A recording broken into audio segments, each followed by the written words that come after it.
একটু চালাক না হলে পৃথিবীতে টিকে থাকাই কঠিন। আমি অন্য কারো সাথে চালাকিতে না পারলেও জামাইয়ের সাথে কিন্তু ঠিকই চালাকি করি।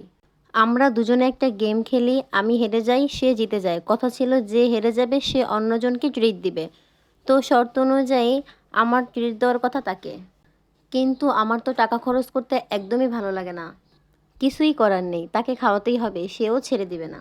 এরপরেই মনে পড়ে গেল বাসার নিচেই তো একটা চিকেন স্যুপ পাওয়া যায়, যেটা খেতেও অনেক মজা, আবার দামও কম। এখন সমস্যা তো অন্য জায়গায়, সে তো স্যুপ খাবে না, কারণ স্যুপ তো আমার পছন্দ, সে তো স্যুপ খেতে একদমই পছন্দ করে না। এরপর আমিও শুরু করলাম, শর্ত ছিল হেরে গেলে কিছু একটা খাওয়াবো। এখন কি খাওয়াবো না খাওয়াবো সেটা আমার ব্যাপার। যা খাওয়াবো তাই খাবে, খেলে খাও না খেলে না খাও। এরপর বেচারা আমার বাধ্য হয়েই রাজি হলো। মজার ব্যাপার হলো স্যুপ নেওয়ার পর সে আমাকে বলতেছে তুমি আগে টেস্ট করো, আগে টেস্ট করো।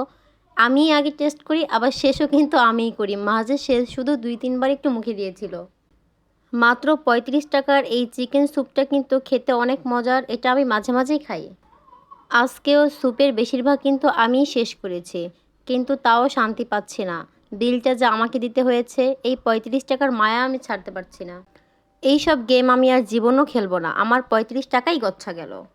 আমার মনের অবস্থা কিন্তু মহাশয় ঠিকই বুঝতে পেরেছে। তাই সে বলল চলো তোমার ক্ষতিপূরণ একটু পুষিয়ে দিতে তোমাকে একটু ঘুরিয়ে নিয়ে আসি, সাথে 1 কাপ চা খাওয়াই।